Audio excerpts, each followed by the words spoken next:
Hello, and welcome to another episode of the Phoenix Wisdom Podcast.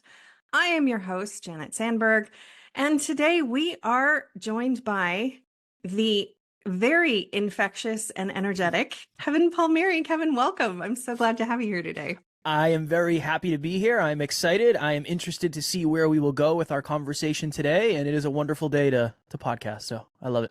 It is. Tell us a little bit about yourself.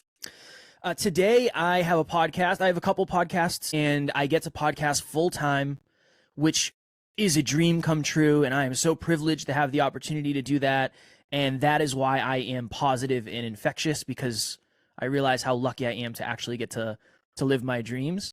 I'm the ultimate cat dad, and that's really all we need to know. Those two things, podcasts and cat dad. Okay, how many cats? I have two cats, Fudge and Ace. Nice. And they are, so for the, I think we're doing audio only, right? So for Correct. The listeners, I have a full sleeve tattoo on one of my arms, and my hand is next, and I'm going to get the cats on my hand when I have the courage to sit through the excruciating pain that will probably create. Yeah, that's not going to be a comfortable one. No, I'm not looking forward to it. I feel like if I just say it enough times publicly, then you have to do it. Yeah, it's like, can I really live with myself if I don't do what I've been saying to all of these strangers that I've been meeting on the internet? So I feel, I'm almost there, Jen. I'm close. Because next time I see you, I'll be like, where's the cat tattoo? That's what I'm saying. Yeah, I'm locking myself in. A lot of accountability out there. There's a lot of accountability out there. Awesome. Well, let's switch gears a little bit and get into your story that led you to your dream of podcasting full time and being the ultimate cat dad, because that sounds like a pretty great life. So yeah, it's good. It obviously wasn't always so good, or you wouldn't be here on the podcast. So let's go back in time and tell us, how old were you? What was going on when you didn't think life would ever be this good and wasn't worth living? I was 25. And by all the outside standards, all the external measures of success, I was crushing it. I had a very high-paying job at the time. I didn't have a college degree. I did not plan on ever being any level of successful. So I was what I thought living the dream back then. It was just a different dream. Mm-hmm. So high-paying job. My girlfriend at the time was a model. I was quite literally in the best shape I will ever be in because I was preparing for a bodybuilding show. Sports car, new apartment, great friends, all the stuff. It just, wow. How could you possibly be unhappy? And yeah, right. And I was wildly insecure. I had no self-belief, no self-worth, no idea what I really wanted to do with my life. I just kind of ended up there, and I chased money, and that's kind of where it brought me. So my girlfriend left me. And when she left me, that was my initial rock bottom. Who's ever going to love this version of Kev? I'm broken. Am I ever going to be happy? Am I ever going to find somebody that understands me? How do I fix this? How do I work through this? Unfortunately, Janet, I fell into the trap of thinking maybe I just haven't made enough money yet. Mm-hmm. If I go from the 5 figures to the 6 figures, there's an unlock there. It must be the amount of money. I just haven't made enough yet. And why do we choose that arbitrary amount? 6 figures, like that's the place. Okay. Yeah. Guilty as charged. So the year after she left, I said, well, I'm going to make the most money I've ever made in my entire life. And I proceeded to spend the next 10 months living on the road because the company I worked for, construction's the easiest way to explain it. We had a bunch of contracts up and down the East Coast of the US. So I was spending weeks and months at a time in different states. But that is directly in alignment with what I wanted. So I was fine with grinding it out and staying up for days on end, right? Like, cool, I'm making money. I'm all for it.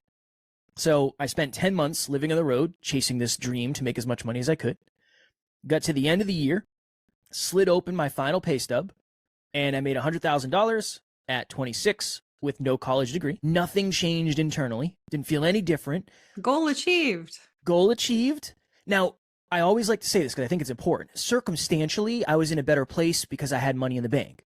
Sure. Circumstantially. Mental health wise, no, I don't think that helped me at all. It honestly somehow may have made it worse. because I think the difference between the way people saw me and the way I saw myself just continued to distance and distance and distance. Right.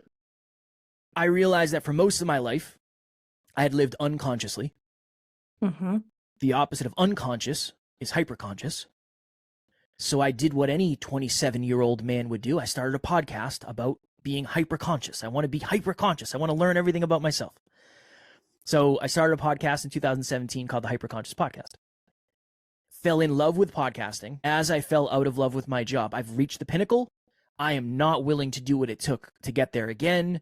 But as you know, in the beginning, there's not exactly a line of people out the door saying, Janet, this podcast is, you have a really good idea. How much do you need? What's the amount? Let's write down an amount and we'll send it on over so you can do this full time. So I had to keep going to this job that I didn't like. And every time I packed my bag, I would be homesick. I was depressed. I was genuinely would get depressed when I started packing my bag. And I still, to this day, when I travel, when I feel travel coming up, I still get the feels to this day, however many years later it is, 8 years later. So I start calling out of work. I start leaving the job sites early. I'm showing up late. I am not a model employee as I once was, but I have to keep going. I have to find a way to pay the bills. So eventually I was in a hotel room in New Jersey, which is 6 hours from where I lived at the time. I was in New Jersey for work that week. My alarm clock went off at 5:15 or 5:30. I sat up. I slid to the edge of the bed. I was lacing up my work boots. And the best way to explain it is that morning there was 10 televisions on in my head at the same time, and every single one was on a different station. Yeah, I know that feeling. Right?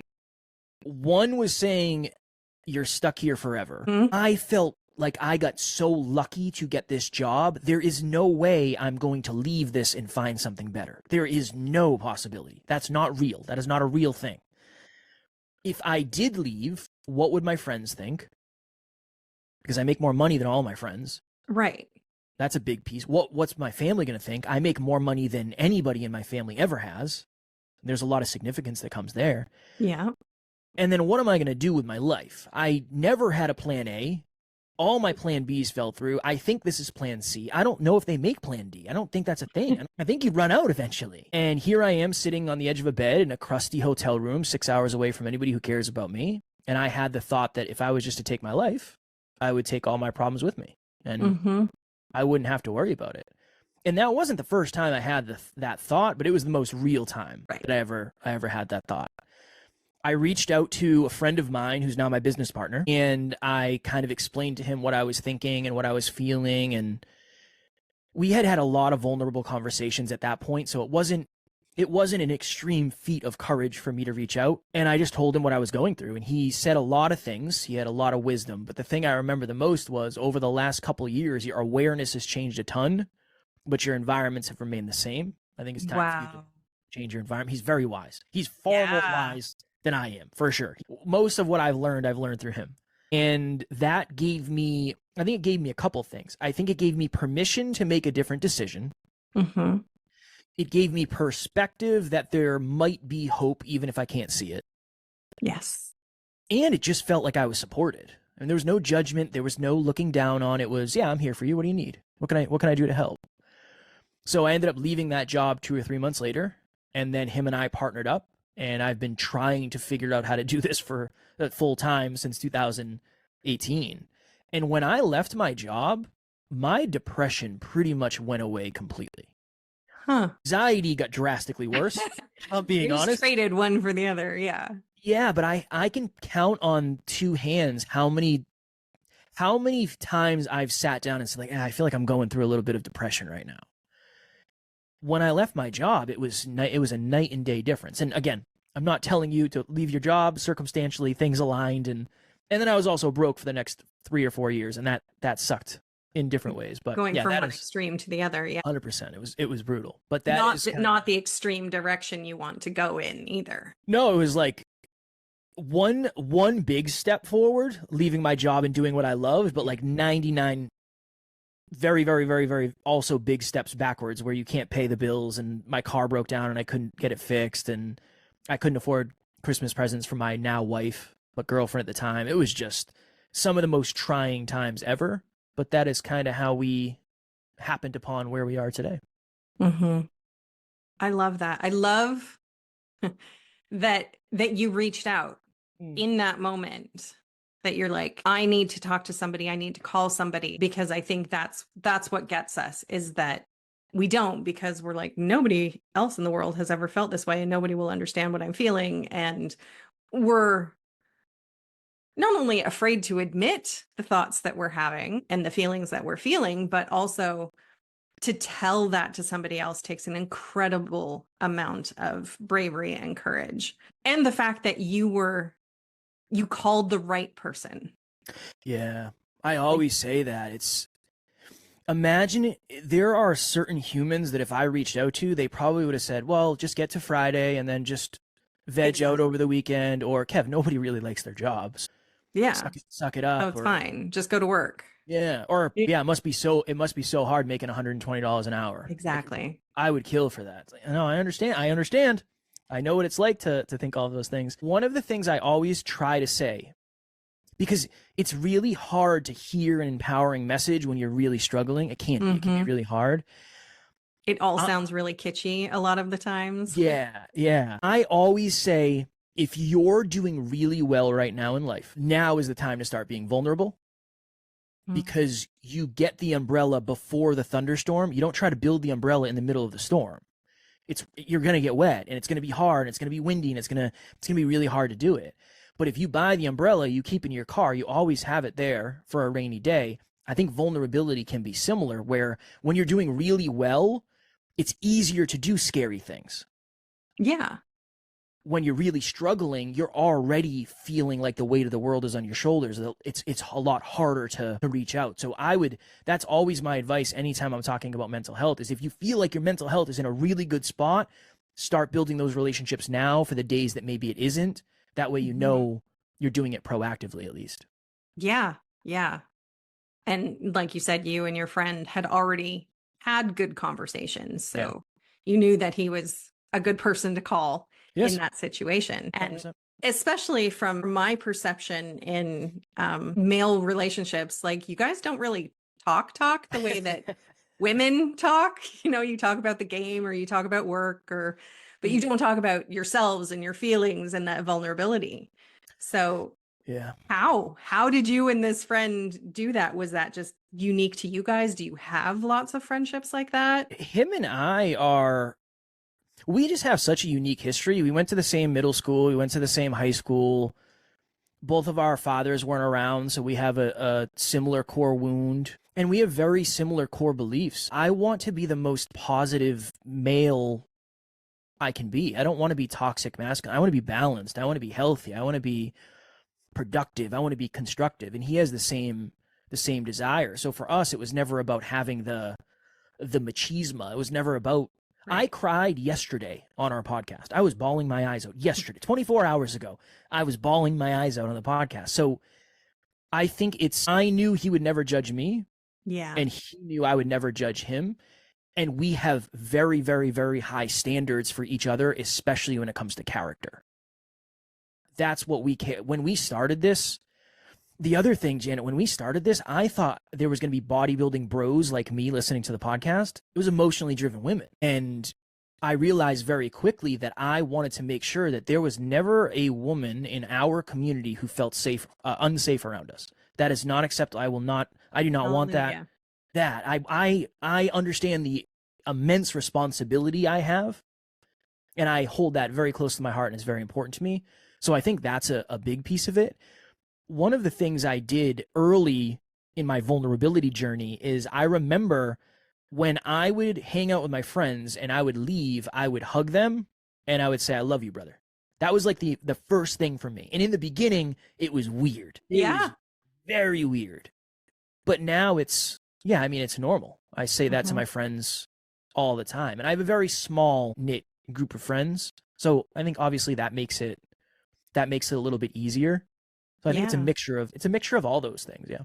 Yeah. But I love that, because vulnerability and that uh, emotional level that you have with people doesn't just come by itself. I mean, Mm. sometimes it comes if you've grown up together or their family, and you've experienced a lot of stuff together, but you can create those close relationships and those vulnerable relationships just by deciding that that's what you want them to be. Yeah. And yeah, it's hella awkward at first. One of my good friends, she's very good. I grew up in a family where we didn't emote. So, but she's just very open with I love yous and I appreciate you. And I'm like, I gotta be more like her, And the first time I told somebody that I appreciated them, it was the weirdest thing. I was like, oh my God, like, what am I saying? And how are they gonna respond? And of course they lit up. They were like, Of course. thank you.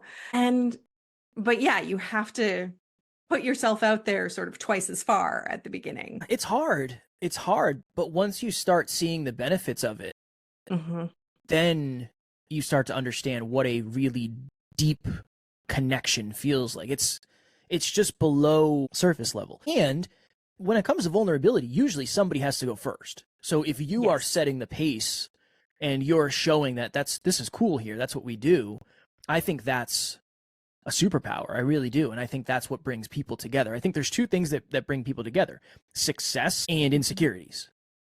I think those are really the two. When you see somebody successful, you want to, I want to be like that person. I want to get around that person. But when you see somebody who is very honest about their insecurities, it connects us. Like, wait, you are where you are uniquely in life and you still or have struggled with blank, blank, blank. Interesting. Maybe that means the stuff I'm struggling with is something I can work through to get to the place I want to get to. Oh, okay. So I think it's those two things. And I think as you become more quote unquote successful, the more you share your insecurities, the more you can actually help people. Yes. That's a huge key for at least for me in our community and when I'm talking, because I'm just a regular dude and I have my fears and I have my traumas and I have my triggers and I have my insecurities. And I like talking about them because I think that's probably the most helpful thing I can say. I could give you a quote. You could put it on a little thing and maybe it's going to inspire someone, but I think it's important to understand that everybody has their own unique struggles. I think it's very valuable. Yeah. Well, that's what this podcast is about, 100%. saying, we look like normal people on the outside. We look like we're successful and that we have it all in whatever way you want to qualify that. But we've all been there. Every single person on this podcast, which is now in its second year, and I keep getting more people coming every week who want to share their stories, saying at one point in my life, I didn't want to be here. I didn't want to keep living. I thought this was stupid. There's too much struggle, too much trauma, too much, but it's okay. We all get through it one way or another. And it is amazing the breadth of stories that I've heard in the past year and a half since I've been doing this. Like, everybody's got something, and you don't have to compare your story to somebody else's story. What you went through, looking like you were this, rich, ultra successful dude on the outside, but still suffering on the inside. Whereas other people, were just suffering, looked like they were suffering on all the levels, and everybody gets through it. If you decide you want to get through it, you can. And it's just by making those little steps, like we said, deciding to be more vulnerable in relationships, deciding to take that next step forward, deciding to quit your job because that's what was making you unhappy, knowing that there would be hardships to go through afterwards. But you just do it. You decide and you do it. And if that doesn't work out, you make another decision. Nothing is ever written in stone. Yeah. I was naive when I left my job, so well, you were in your 20s, so right. I think a big piece of it was I was naive, and I thought this was going to work out a lot faster than it did. But I still believe I was better off doing it the way I do it. Can I add one more thing before? Oh, yeah. I always try to relay this message, especially on podcasts that are catered for mental health. So we had the pleasure of interviewing somebody one time. His name is Kevin Hines, and Kevin Hines is in a very rare group of humans where he jumped off the Golden Gate Bridge and survived. Wow. And his intention was to take his life when he jumped. Sure. And he said something on our podcast that I will never forget, and I always try to relay the message. He said, the second my foot left the railing, I regretted it, and I wished I didn't do it. And that is such a rare perspective to get because statistically, most people that do that in that way aren't around to tell their story. So Yeah. I always throw that out there because just getting that perspective can be powerful and hopefully can help somebody maybe make a different decision than they're feeling right in this moment. Mm-hmm. Yeah. Um, what was it? Was there anything specific that I know you had that conversation with your friend and he was like, had some amazing advice, but was there anything specific that kept you here? Like, oh, I still want to do this. I still want to, were there things in your life you still wanted to accomplish? Were there people that you didn't want to leave or you just decided not today? I think when he painted the possibility that I could do what I'm doing today, I believed it would be worth it to try. Okay. Yeah, I think I'm somebody who, just won't, if I don't think it's worth it, I just won't do it. Mm-hmm. But if I think it's worth it, I will almost do whatever it takes to get there. And I just had a deep belief. I just think it was like, I didn't have the belief to think that I could do anything else. Because I didn't even have the belief to think I was capable of doing what I was already doing. So I can't imagine doing anything different. He just gave me that. And I knew that if I partnered up with him, I would be more successful than I would be by myself. And that to me, that will be worth it. And I also think I had a decent amount of self-awareness at the time. And I realized I'm a really good number two. So if somebody just tells me what to do, I'll just do it. Awareness was my issue. I just didn't know what to do. It's hard to do better if you don't know better. I didn't know what to do. And he had the awareness and he could help me stay accountable. So I think it was really that. I just had a deep belief that if I just kept doing this, it would be worth it. And I still hold that belief today. My life is harder than it's ever been in terms of, I thought success was going to make life easier. That's weird. That didn't actually happen that way. Okay. We'll talk about that. But I'm the most fulfilled I've ever been. Yeah. So there's something to that. So I think the worth it factor is probably the big thing that helped keep me here, I would say. Yeah. And I love that also where you're like, I'll just try this. I don't know if it's going to work, but it's worth a try. Yeah. And that's really all that we need for the next day. Try something different, try something new. Obviously, if we keep doing the same things over and over, nothing is ever going to change. Yeah. So it's just, I'll try this. And having those friends and mentors and whoever you have in your life that can give you that little bit of guidance of what to try next and how to try it can be really valuable also. Yeah. Very important. Very important. Yeah. When we're in that place, we can't really see anything. You turn in every direction looks the same. You're just like, I just don't know what to do next or where to go or how to do it. And that's where those friendships, and even if it's a professional friendship, with a therapist or somebody like that who can be like, well, you could try this. And therapists don't always suggest things. I know that's their job. They usually plant good seeds, even if they don't outrightly tell you what to try.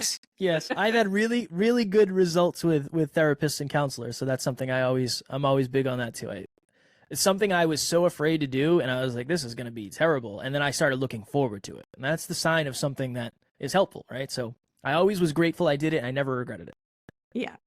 And I noticed a lot of times now with my therapist, like I just go in and I talk for 45 minutes and he barely says anything. And by the time I'm done telling him about whatever is going on, I've kind of come up with my own answer. Yeah. He might say like a couple of things. And sometimes I walk in and I'm like, why do I pay you? I just figure out my own stuff. I have clients that do the same thing. I have clients that I'm helping them with their business and they just talk for 50 minutes. 50 of the 60 minutes, they just talk and they say, what do you think? And I say, I'm pretty sure you just answered everything. Right. Sometimes you just need somebody to listen because. And that safe space. Yeah. You just want to say all the things. Yeah. You just want to get it out. Like I have all this stuff. I just want to get it out because in my head, it sounds different than when I say it out loud. Mm-hmm. And it takes courage to say it out loud. Right. So it goes back to vulnerability. Vulnerability, I guess, is the topic of discussion today. It is. And also having that professional sounding board where even if they're not saying anything, you can like read their face, be Mm-mm. like, okay, I'm on the right track. I'm gonna keep Yeah. going with this, you know. They're not writing a novel every time you talk. It's like, wait, why are you looking at your notepad again? Why are you writing so much? What are you writing about?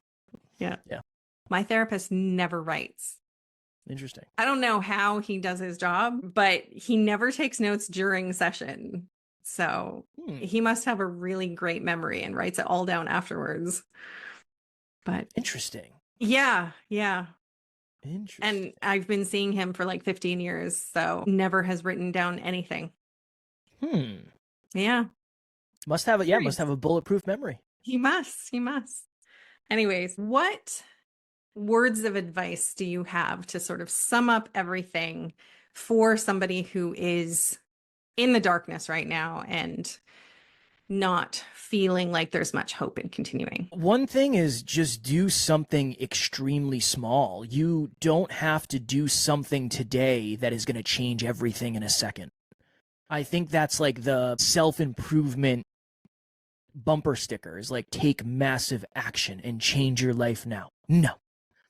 Most of us didn't get to the place we are today based on what we did yesterday. It's an accumulation of events, it's accumulation of beliefs, it's accumulation of traumas, whatever it is. Just do something extremely small. Even if that means just getting out of bed. Awesome. That is progress. Even if that means making your bed. Awesome. That is progress. I would just start there because the best place to start is where you are. Yes.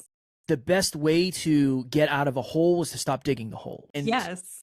it sounds like terrible advice because it's not like a checklist of things to do, but my small is different than Janet's small, and Janet's small is different than my small. And so, yeah, I would do the smallest humanly possible thing you can do that will actually feel like progress. That would be one. And then I would do the smallest possible thing that you can do that also feels like courage. Because it might not be FaceTiming someone saying, hey, I'm really struggling. It might be something else. It's personal to you. You know better than I do what you'll actually feel comfortable doing. I would challenge you to do that. Those are the two things I would say. I love that. Something small that's, what did you say? Something small that's going to feel like progress. Yep. And something small that's going to feel like courage. Yep. I love that. Yeah. I love that. They're And both keep very doing personal. that every day for the rest of your life. You're golden. Yeah. That's the thing is like, I think one of the most common misconceptions about humanity is where somebody is today is where they have been forever, and where you are today is where you will be forever. And neither of those are true. Yes. Right? Neither of those. That's the beauty of story. You heard my story, but that was 7 minutes. 7 years broken into 7 minutes. Yeah. If you really think about that, the majority of my life, I haven't been where I am today. Right. For the majority of my life, I'm going to try to figure out how to get here. I just think that it's so important to understand that. It's just so important to understand that where you are today is not where you have to be a year from today. 165 days is a long time. If you read 1 page a day, you're going to finish a book. Mm-hmm. If you save $1 a day, you're going to have $365. Yeah, focus on the small stuff, not the big, massive, life-changing stuff. Yes. Yeah. And that, I love that. Save $1 a day, you'll have $365. You won't have 6 figures, and that's okay. There's Yes. so much stuff out there, you know, shoving, like you said, that magical dollar amount down your throats that you're nothing unless you make 6 figures. And that's just, it's not true. No, and you have to be very careful who you allow into your brain. Social media, media in general, but social media specifically, is a weird place where some people aren't thinking about how they're making people feel. They're just thinking about the numbers that come when they say certain things. And there's some very ignorant stuff on social media. So be very, very careful. There is a correlation between social media and mental health, for sure. Do I know the studies? Definitely. No, I don't know the studies, but they're out there for sure. So be very careful who you are willing to give space to in your brain, because your brain's a wonderful place and not everybody deserves a spot there. Exactly. And it's funny because I was scrolling, I always get these, you know, the ads on Facebook and Instagram, small business ads and stuff. And it was this woman going on about how webinars are dead and that's not how you sell anymore and blah, blah, blah. And then she was like, so join my webinar so I can tell you how to not do webinars.